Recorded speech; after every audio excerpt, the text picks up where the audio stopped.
Hi there, race fans or cooking fans or race cooking fans. Today on the Motorsport Gourmet, we're making chocolate-covered strawberries. But alas, I have no camera person, so try to follow along with the pictures and leave comments in the comment section if you have questions. All you need are some nice, juicy, ripe strawberries, some different chocolates. I use some dark, some milk, and some white for decoration, and some sprinkly things if you like to decorate the chocolate afterwards. First, pick out the best strawberries and wash them thoroughly. Make sure you dry them completely. Very important. Any water left on the strawberries will make the chocolate not stick. Get some wax paper ready to put your strawberries on once you've dipped them in the chocolate. You cannot just melt the chocolate because it will not set correctly.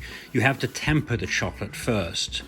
That means warming it up in a bain-marie or double boiler until it's just melted. You then take it out and put it on a cold counter or a marble slab and work it back and forth like this until it cools down. You then put it back in the double boiler with a few more unmelted chocolate chips until it's just melted again, and that's what's tempering chocolate. That way it sets to a nice glossy hard shell on your strawberries and the way you'd buy them in the store. This part looks really fun, right? Well, guess what? It is. It's the best part of doing the whole thing, except of course for eating them when they're done. Heat the water in your double boiler gently. You don't want it boiling because it'll become too hot. Also, don't let the bowl with the chocolate come into contact with the water. You just need to heat it gently. Once your chocolate is tempered, remove the bowl from the double boiler, but be careful not to burn yourself on the steam. It's important to know that milk chocolate melts at a lower temperature than dark chocolate, and white chocolate melts at a lower temperature than milk chocolate. So temper your chocolate accordingly. Remember, this is meant to be fun, not rocket science, unless you find rocket science exciting, like me. This chart might help you to get through the basics, but don't go crazy. Grab the strawberry by the green bit and dip away until you're happy. Once you're done, you should have a tray that looks something like this.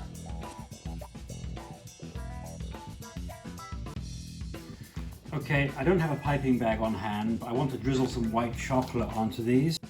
Unless you're dipping some strawberries into the white chocolate, you will not need much for the decoration. So I've got a Ziploc bag with a tiny little corner cut off it, and I've got a little piping nozzle, thank you, Sean. A piping nozzle on there.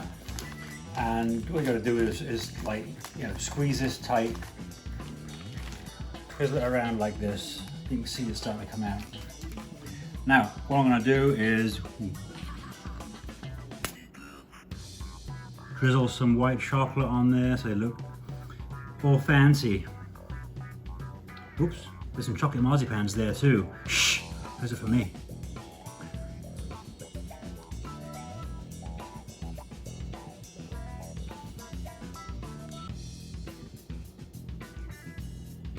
How's that? Let's do a bit more. What do you think? Pretty? Yeah. And when you're done, you can go, Hey, that's the best bit.